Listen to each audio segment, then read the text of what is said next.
The text from my mother lit up my phone like a bomb. Sylvia made the shortlist. Family dinner tonight. No excuses. My name is Michaela, and I've spent 29 years being the Whitney family's greatest disappointment. I stared at my office window's reflection. Designer suit, perfect makeup, corner office overlooking Seattle's skyline, and wondered how long I could delay responding before she'd start calling. Everything okay? Gianna poked her head in, financial reports in hand. You look like you just saw a ghost. Worse. Family dinner. I showed her the text. Sylvia made the shortlist for the Whitney Legacy Scholarship. You mean the scholarship you secretly saved? Gianna raised an eyebrow. The one they have no idea you funded? The very same. I grabbed my purse. Want to bet how many times they'll mention my little app hobby tonight? That little hobby that's worth 8 figures? Gianna snorted. Girl, I still don't understand why you don't just tell them. I stepped into the elevator, Gianna following. Because watching them dig their own grave is so much more satisfying. The Whitney mansion loomed exactly as it always had, pretentious and cold. I parked my deliberately modest Honda between Mum's Mercedes and Dad's BMW. Deep breath. Game face on. Michaela, you're late. Mum's voice cut through the foyer before I'd even closed the door. She air-kissed my cheek, already frowning at my outfit. Couldn't you have worn something more formal? This suit cost more than your car, Mum, I muttered under my breath. What was that? Nothing. Where's the golden child? Don't be bitter, dear. Sylvia's in the dining room, practicing her acceptance speech. I found my sister holding court at the table, Dad nodding along as she gestured dramatically. The committee said my proposal was revolutionary. Can you believe it? Yes, because I'd seen the proposal. My stomach churned, remembering the familiar algorithms and coding structure. She'd basically copied my old work, just repackaged with prettier words. Michaela! Sylvia's smile was picture perfect. I didn't think you'd come. How's your, what do you call it? App thing? It's a tech company, I corrected, for the 100th time. And it's fine.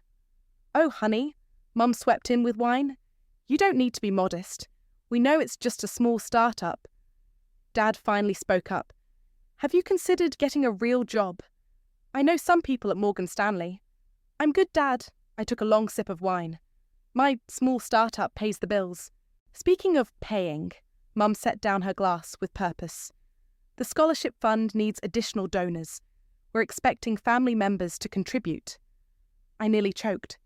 Excuse me? Well, your sister's future is at stake. The least you could do is help with your modest means. The irony was delicious. They had no idea that without my anonymous millions, there wouldn't even be a scholarship fund to fight over. I'd saved it 3 years ago when Mum's mismanagement nearly bankrupted it. How much? I asked, voice carefully neutral. 10,000 should do it. Mum said it like she was asking for pocket change. Sylvia needs this opportunity. You understand, don't you? It's not like you have any major expenses. My phone buzzed. A notification from the scholarship committee's secure server. Someone had flagged Sylvia's application for review. Suspicious activity. I looked up at my family. Mum's expectant face, Dad's dismissive glance, Sylvia's smug smile, and felt a calm settle over me. They had no idea what was coming. You know what? I stood up, gathering my things. You're right. Family should help family. I'll look into it. Where are you going? Mum called after me. We haven't even had dinner. Emergency at work, I called back, already halfway to the door. You know how these little startups are, always one crisis away from collapse. In my car, I pulled up the flagged application notice. Someone on the committee had questions about Sylvia's credentials. Big questions. I smiled, starting the engine. Sometimes karma needs a helping hand, and I had years of receipts just waiting to be cashed. My phone buzzed again, a text from Gianna. Well, how bad was it? They want me to donate $10,000 to the scholarship fund. LOL, if they only knew. They will, I typed back. Soon enough, they'll all know exactly who's been keeping the Whitney legacy alive. I drove home to my penthouse apartment, the one my family thought was a starter studio. and poured myself a real drink. The scholarship gala was in 2 weeks. Time to start planning how to burn it all down. 3 years ago, I sat in the same home office, staring at financial records that made my blood run cold. The Whitney Legacy Scholarship Fund was hemorrhaging money, and my mother's signature was all over the mismanaged accounts. "Are you sure about this?" Gianna had asked, spreading the documents across my desk. "Creating a shell company to secretly fund your family's scholarship? It's complicated. Show me how." I remembered my voice being steady, certain. "I want everything ironclad and anonymous." Now, watching those same records on my screen, I couldn't help but appreciate the poetry. Every cent my parents thought came from generous alumni had actually come from their disappointing eldest daughter. My phone rang. Gianna again. "You need to see this. Now!" 20 minutes later, I was in her office, staring at a string of emails between Sylvia and Sage Morgan, the scholarship committee chair. "Holy shit," I whispered, scrolling through. "Is this what I think it is?" "If you think it's evidence of your sister bribing the committee chair," Gianna leaned back, "then yes, that's exactly what it is." The emails were careful, coded, but clear enough. Payments for consulting services, promises about ensuring fair consideration. My stomach turned. "How did you get these?" "Remember those transparency conditions you put in place when you saved the fund?" Gianna smiled. "All committee communications are monitored. Sage just doesn't know it." My phone buzzed. Mom again. I ignored it. "What are you going to do?" Gianna asked. Before I could answer, my office door flew open. Xavier stood there, looking exactly as he had when he walked out 2 years ago. "We need to talk," he said. "No, we really don't." I stood up. "How did you get past security?" "Your sister let me in." "Of course she did." I turned to Gianna. "Give us a minute." She left, shooting Xavier a warning look. "What do you want?" I asked. "To warn you." He sat uninvited. "Sylvia came to me for advice about her project pitch." "You mean my project? The one she stole?" He had the decency to look uncomfortable. "I didn't know it was yours when she first showed me, but once I recognized the code structure—" "You still helped her anyway." "Michaela, come on. It was years ago. That code is practically obsolete now." "That's not the point." I pulled up the flagged application on my screen. "She's lying about everything, Xavier, and you're helping her. She's your sister. And you're my ex. Funny how neither of those relationships seem to mean much anymore." My phone buzzed again. This time it was a text from an unknown number. "We need to talk about Sylvia. Meet me at Cafe Luna tomorrow." Dallas. Xavier tried to peek at my phone. I pulled it away. "You should let this go," he said. "Some things are better left buried." "Like how you tried to steal my company." I smiled sweetly. "You're right. Some things should stay buried. Now get out of my office." After he left, Gianna returned. "You okay?" "Pull up everything we have on Sage Morgan," I said. "I want to know exactly what my sister offered her." "And then what?" "Then we wait." I showed her the text from Dallas. "I think someone else has a story to tell." That night I couldn't sleep. I pulled up the original documents from when I saved the fund. The conditions I'd set were clear. Complete transparency, merit-based selection, no favoritism. I'd written them specifically to prevent exactly what Sylvia was doing. My phone lit up with another text from Mum. "The donation, Michaela. We need an answer. Don't let your sister down like you always do." I walked to my window, looking out over the city lights. Somewhere out there, my sister was probably celebrating her guaranteed win. Sege was probably counting her bribe money. My parents were probably congratulating themselves on raising such a brilliant daughter. The thought made me laugh. I pulled up my anonymous email account, the one I'd used to communicate with the fund for 3 years, the one that had given me a front row seat to their corruption. "Meeting tomorrow to discuss application concerns."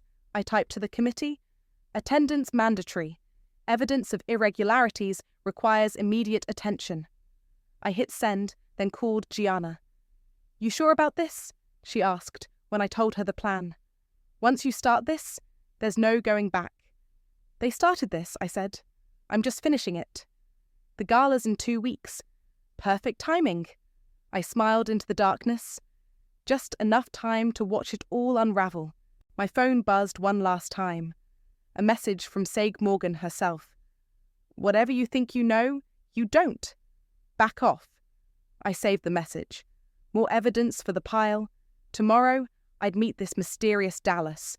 Tomorrow, I'd start pulling threads. And in 2 weeks, I'd watch the whole carefully constructed lie collapse. Sometimes karma needs a schedule. Cafe Luna was quiet at 7 a.m. I spotted him immediately. Young, nervous, wearing a barista uniform from a competing coffee shop. Dallas stood when I approached. "Thanks for meeting me," he said, fidgeting with his coffee cup. "I wasn't sure you'd come." "Start talking." I sat down. "What's this about Sylvia?" He glanced around before sliding his phone across the table. "She doesn't know I recorded this." The video showed Sylvia in what looked like an upscale office, presenting to a small group. My heart stopped when I recognized the interface design on her PowerPoint. It was my original work from years ago. "That's Xavier's monthly pitch session," Dallas explained. "She's been going for weeks, claiming it's all her original work." "And how do you know it's not?" His laugh was bitter. "Because I'm her boyfriend. Have been for 8 months. She practices these presentations at home, and I've heard her on the phone with someone named Sage, talking about making sure the documentation matches." Before I could respond, my phone buzzed. Mum's email arrived right on schedule. "Urgent. Need confirmation of your $10,000 contribution by end of day. Don't make me call your father." "She doesn't mention you much," I said to Dallas, ignoring the email. "How did you meet?" "I'm her regular barista, or was, until we started dating." He shifted uncomfortably. "Look, I'm not trying to cause trouble, but what she's doing, it's wrong. And now she's talking about marriage, about me quitting my job to match the family image better. And you don't want to. I want her to be honest. With me, with everyone." He stood up. "Just watch the rest of the video, please." After he left, I finished watching. Near the end, Xavier appeared, praising Sylvia's innovative approach. The smug satisfaction on his face told me everything. He knew exactly whose work she was presenting. My phone rang. "Brunch, now." Mum's voice brooked no argument. "Sylvia has news." The restaurant was exactly as pretentious as I expected. Mom and Sylvia were already seated, matching designer outfits and practiced smiles. "You look tired, dear," Mum said as I sat down. "Those long hours at your little company must be exhausting." "Speaking of companies," Sylvia raised her mimosa, "I have an announcement. Xavier's investment group is interested in my project. They think it could be revolutionary." I took a slow sip of water. "Really? Tell me more about this revolutionary project." "Oh, it's very technical." She waved dismissively. "You probably wouldn't understand, but it's going to change how people interact with their devices." Fascinating. I pulled out my phone, opened the video Dallas had sent, and placed it on the table. "Like this?" The colour drained from Sylvia's face as her own voice filled the air, describing my technology as if it were her own. "What is this?" Mum reached for the phone, but I pulled it back. "Just some light entertainment," I said. "By the way, how's Sage doing? Still helping with the scholarship selection?" Sylvia's mimosa glass crashed to the floor. "Who told you about Sage?" "Ladies," Mum hissed. "People are staring." "They should stare," I stood up. "Because this is just the preview. Wait for the gala. That's when the real show begins." "Is this because we asked for a donation?" Mum's voice turned sharp. "Really, Michaela, this petty jealousy is beneath you." "Jealousy?" I laughed. "Mum, I'm not jealous, I'm furious, and you don't even know why yet." My phone buzzed again, Gianna sending confirmation that she'd found the money trail between Sylvia and Sage. Perfect timing.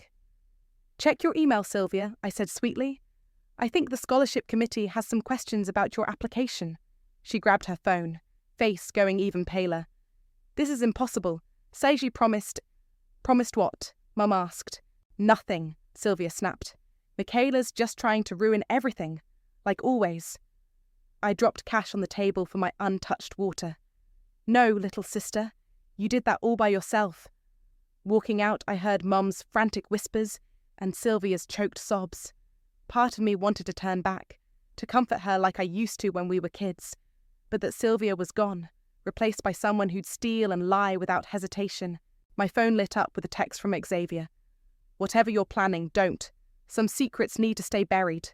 I typed back, "Too late. You helped her steal my work. Now you get to watch it all burn." The scholarship gala was 10 days away. 10 days to gather every piece of evidence, every recorded lie, every fraudulent document. 10 days until I revealed that the fund's anonymous savior had been watching all along. 10 days until karma finally caught up with the Whitney family. The box of childhood journals sat untouched in my closet for years. Now, spread across my bedroom floor, they told a story I'd tried to forget. "Look at this," I said to Gianna, holding up a diary from when I was 12. Mum's note in the margins. Sylvia would have expressed this better. Gianna picked up another journal. "Remember, your job is to support your sister's dreams. Jesus, Michaela, this is child's play compared to this." I handed her a folder of old report cards. All A's, with comments like, "Excellent work," crossed out and replaced with, "Could try harder." My phone buzzed. Saig Morgan, calling for the 3rd time today. I declined. "She's getting nervous," Gianna said. "The committee meeting yesterday really spooked her." "Good." I pulled up the surveillance footage from that meeting on my laptop. "Watch this." The video showed Saig pacing, practically shouting at the other committee members. "The selection process is final. We don't need to review any applications." "But what about the anonymous donors' conditions?"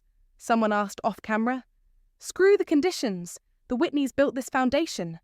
I paused the video. "Send this to the foundation board. Anonymous tip." "Michaela." Gianna hesitated. "Are you sure about this? Revenge won't turn them into the people you wanted them to be." Before I could answer, my doorbell rang. Through the security camera, I saw Xavier.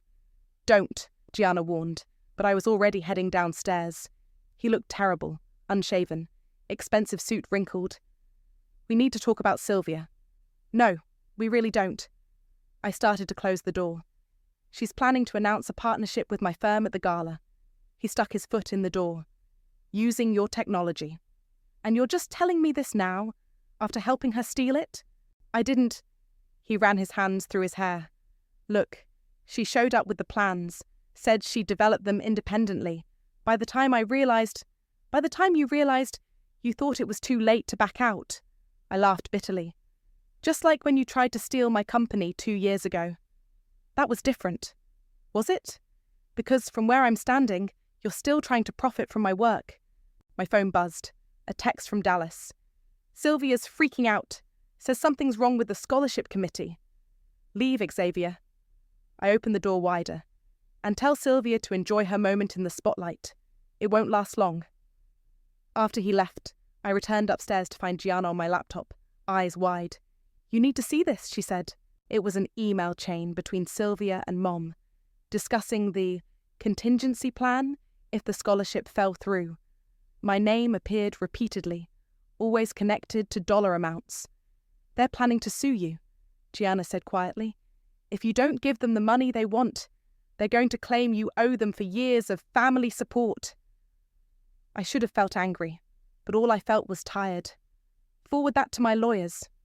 "What are you going to do?" I walked to my window, looking out at the city I'd built my empire in, the same city where my family thought I was barely scraping by. "I'm going to tell the truth," I said. "All of it, at the gala. They'll never forgive you. They never approved of me anyway." I turned back to her. "Help me prepare everything. Documents, videos, emails. I want it all ready." "What about Sylvia? This will destroy her career before it starts." "She destroyed it herself." I picked up my oldest journal, age 8. The first page read, "Dear Diary, Mum says I need to try harder to be more like Sylvia. She had every advantage, every opportunity. She chose to lie and steal instead." My phone lit up with another text from Mum. "The donation deadline was yesterday. Your silence is very disappointing. But then, you've always been disappointing, haven't you?" I showed it to Gianna. "See? Nothing I do will ever be enough, so I might as well do what needs to be done." "And what's that?" "Show them exactly who I've become." I started gathering the evidence we'd need. The gala's in a week, time to prepare my own speech. As if on cue, my phone buzzed with an alert from the Foundation's server. Sylvia was scheduled to give the keynote address, titled, "The Whitney Legacy, A New Generation of Innovation." I smiled, remembering all the times they'd told me I wasn't good enough to carry the family name. 1 week, I said to Gianna. 1 week until they learn who really saved their precious legacy. She nodded, but her eyes were sad. Just remember, after you do this, there's no going back. I know. I looked at my childhood journals one last time before packing them away. But sometimes moving forward means burning bridges. The gala invitation sat on my desk, gold lettering catching the light. Soon, very soon, the Whitney family would learn what their disappointing daughter had become, and I would finally stop disappointing myself by staying silent. Dallas's hands shook as he slid the USB drive across the cafe table. "She'll kill me if she finds out I gave you this." "What's on it?" I asked, though I already suspected. "Everything." He glanced nervously over his shoulder. "The fake portfolios, the emails with people she paid to create her original work, the messages with Sage about fixing the scholarship vote." I pocketed the drive. "Why are you doing this? You obviously care about her." "That's why I'm doing it." He leaned forward. "Look, I love your sister, but this version of her, the lying, the manipulation, that's not who she really is. Your parents made her this way." My phone buzzed. Speaking of parents, Mum's text read, "Emergency family meeting, tonight, non-negotiable." "They didn't make her do anything," I said to Dallas. "She chose this." "Did she?" He pulled out his own phone, played a video. Sylvia in tears, talking to someone off camera. "I can't fail at this. Mum says if I don't get the scholarship, I'm nothing. Just like Michaela." Something in my chest tightened. "When was this?" "Last month, right before she started working with Xavier." "Xavier?" "Of course." I pulled up his latest email on my phone. "Final warning.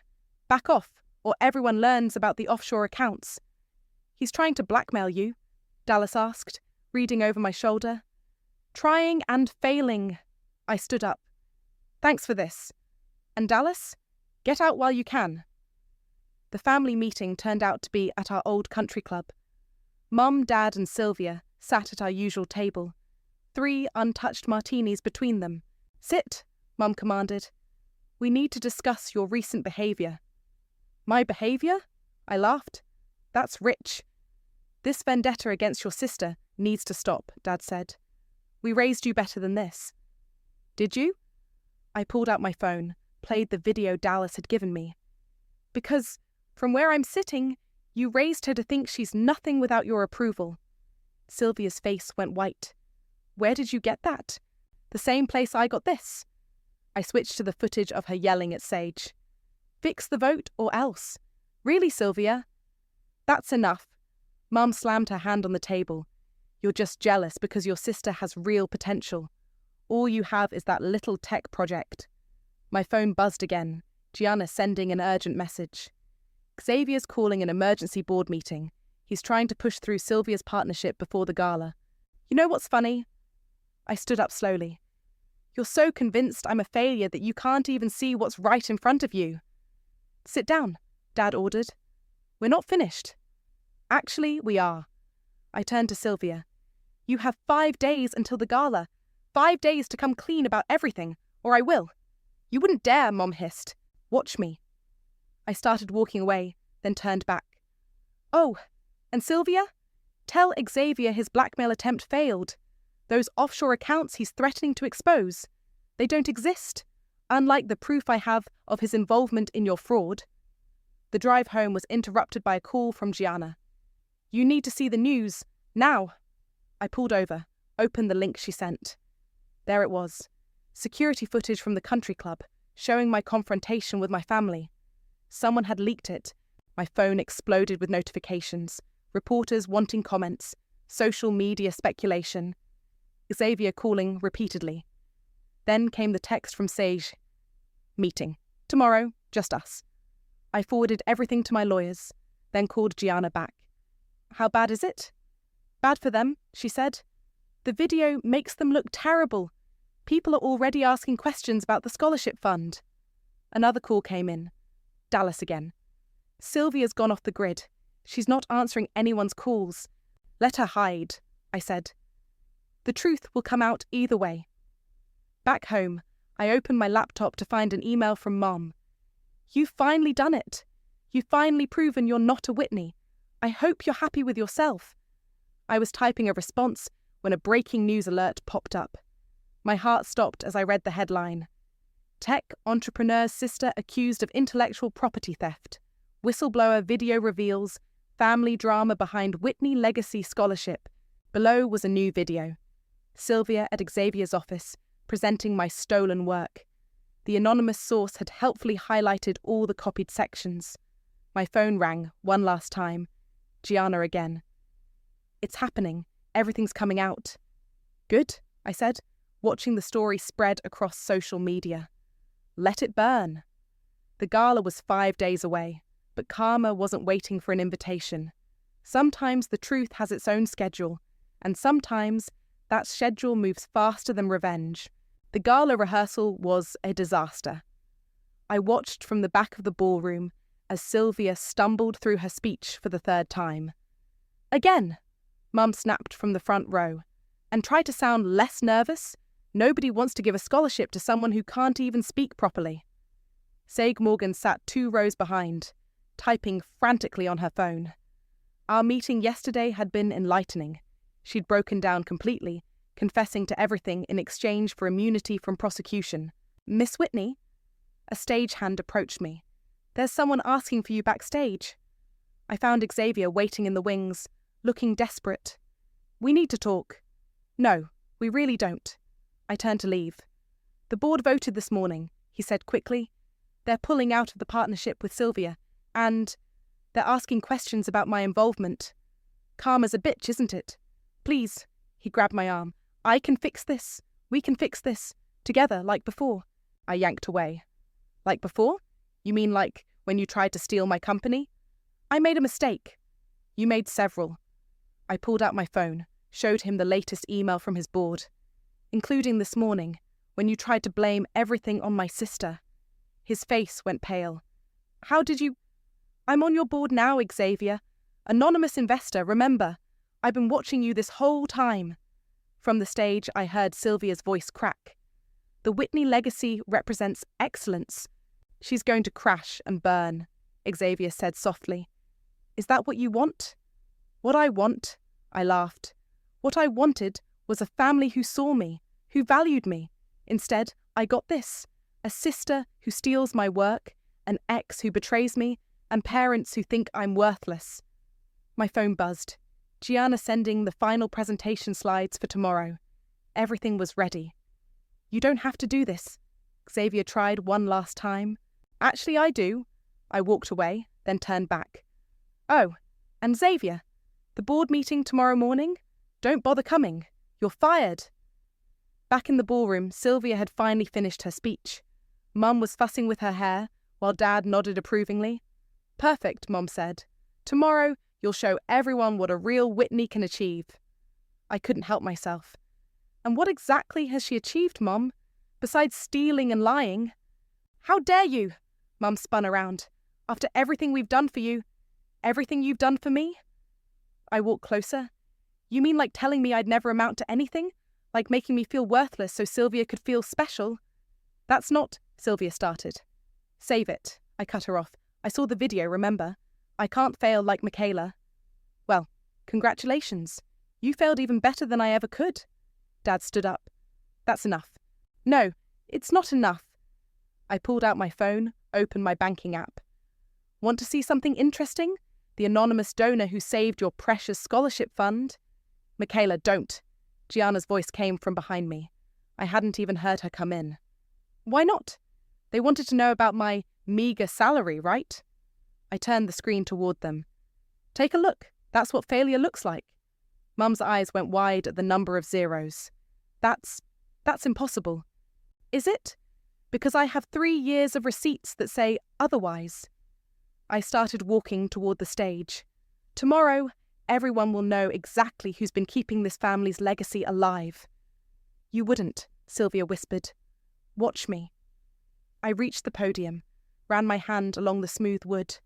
I'm done being the family disappointment. Tomorrow, you all get to be disappointed in yourselves for a change. If you do this, Mum's voice shook with rage, you're no longer part of this family. Mum, Sylvia gasped. I smiled. I stopped being part of this family the day you decided I wasn't good enough. Tomorrow just makes it official. Gianna caught up with me in the parking lot. Are you okay? No, I admitted, but I will be. After tomorrow. If you go through with this, she said quietly, you might lose them forever. I looked back at the building, thought about the little girl who used to desperately seek her mother's approval, the teenager who dimmed her light so her sister could shine brighter, the woman who secretly saved her family while they continued to tear her down. I lost them a long time ago, I said. Tomorrow they lose me. My phone lit up with one final text from Sylvia. Please, don't do this. I didn't respond. Instead, I opened the presentation I prepared for tomorrow. The title slide was simple. The Real Whitney Legacy, a Story of Truth. Sometimes, the only way forward is through the fire. Tomorrow, we'd all burn together. The gala ballroom sparkled with false promises and expensive champagne.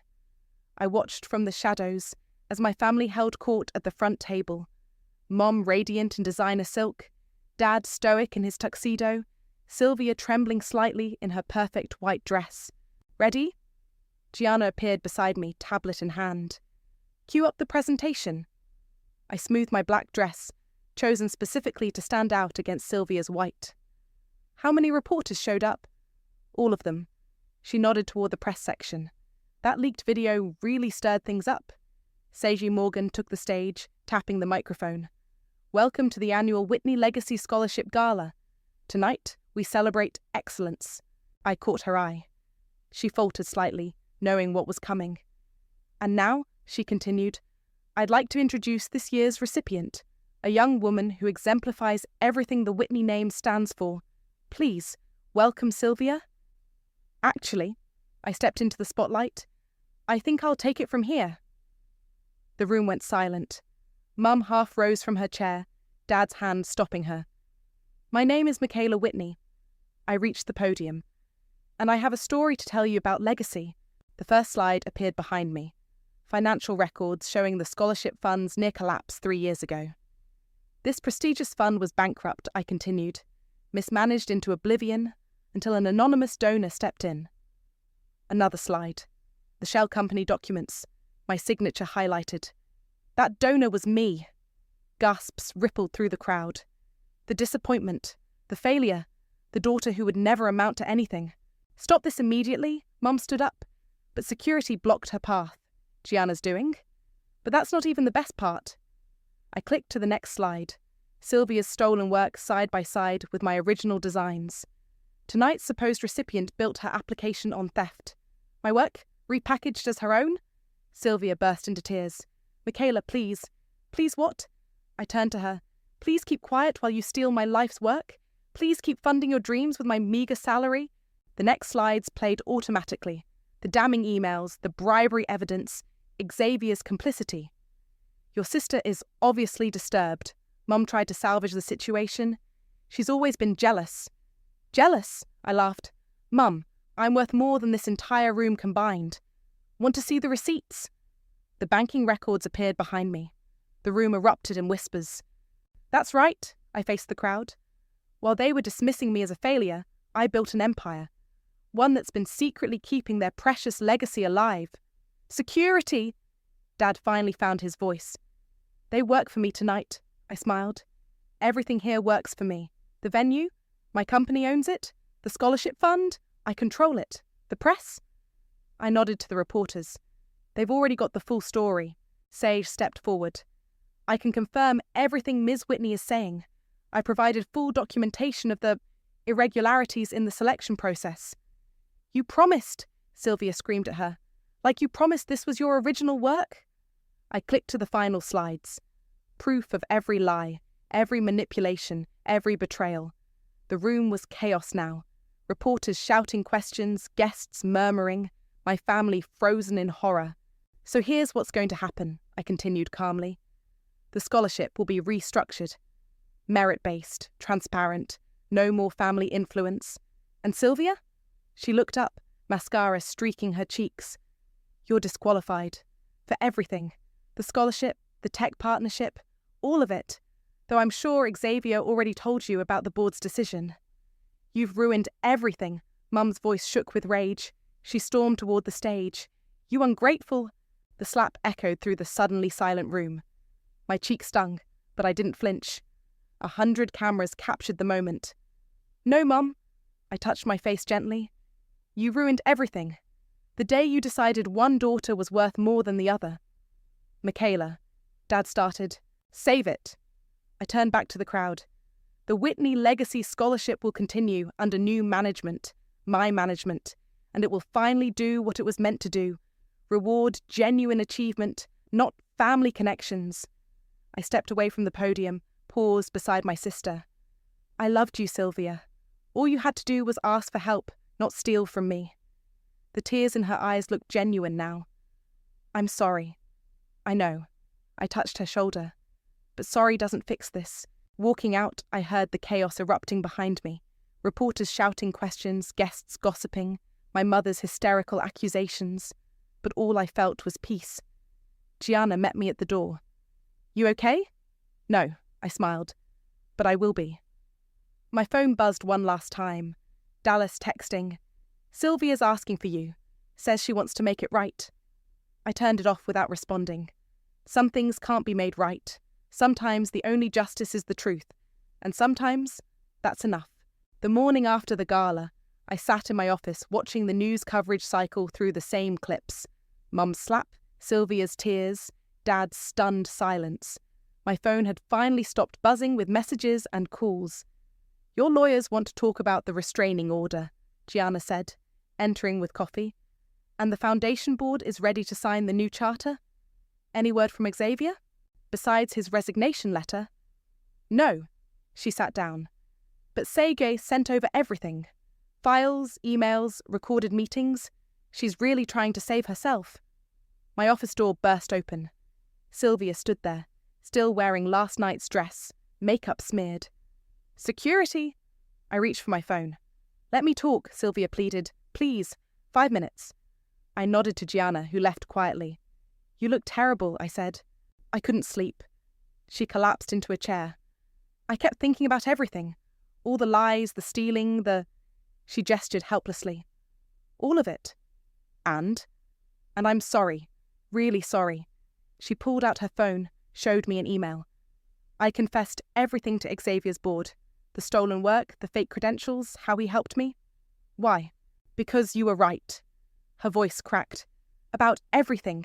Mom and Dad, they made me think I had to be perfect, that I couldn't fail, that I had to be better than me. But you were already better. She laughed bitterly. All this time, you were the successful one, the strong one. I was just a fraud. My desk phone buzzed. Mom calling again. I ignored it. What do you want, Sylvia? A chance. She sat straighter. Not to fix everything. I know I can't, but to start over, to do things right this time. And how exactly do you plan to do that? I'm moving out of Mum and Dad's house. Dallas found us an apartment. It's tiny, but... She shrugged. I'm going to get a real job. Learn to code properly this time. Build something of my own. With what skills? That's actually why I'm here. She pulled out some papers. The community college has a programming course. Basic stuff, but it's a start. I was hoping... You want me to pay for it? No. She pushed the papers across my desk. I want to apply for your scholarship. The real one, the merit-based one. I'll use my real credentials this time, which means I'll probably get rejected, but I picked up the application. Everything was filled out honestly.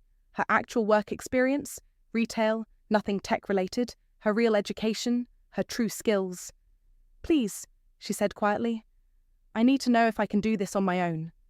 My phone buzzed. A text from Dallas. She means it. We spent all night working on that application. Another buzz. Mum again. Your father and I are cutting you out of the will. You've made your choice. I looked at Sylvia, really looked at her. The perfect daughter, now broken, but maybe, finally, real. The scholarship committee meets next week, I said. They'll review all applications equally. No special treatment. That's all I'm asking for. She stood up. And Michaela, thank you. Not for this, but for stopping me, before I destroyed myself completely. After she left, Gianna returned. You okay? Getting there. I picked up Sylvia's application. Send this to the committee and get me the paperwork for the new foundation. Already done. She handed me a folder. What are you going to call it? I thought about Mom's slap, Dad's silence, Xavier's betrayal, about Sylvia's tears and Dallas's honesty, about all the other students who deserved a real chance. The Merit Foundation, I said. No legacy attached, just truth. My phone lit up one last time. A message from Dad. Your mother's wrong. About everything. I'm sorry I never said that before. I didn't respond. Some bridges stay burned. The press wants an official statement, Gianna said. Tell them the truth. I stood up, walked to my window. The Whitney Legacy Scholarship is dead, but something better is taking its place. And your family? I watched Sylvia getting into Dallas's beat-up car below. Saw her wave up at my window. She looked younger somehow. Lighter. Maybe some things have to break before they can be rebuilt. Gianna smiled. That should be the foundation's motto. Maybe it will be. I turned back to my desk, to the pile of real applications from real students with real dreams. Time to get to work. Sometimes karma needs a push. Sometimes truth needs a voice. And sometimes the best revenge isn't destruction, it's reconstruction. Building something better from the ashes of what was lost. That's the real legacy.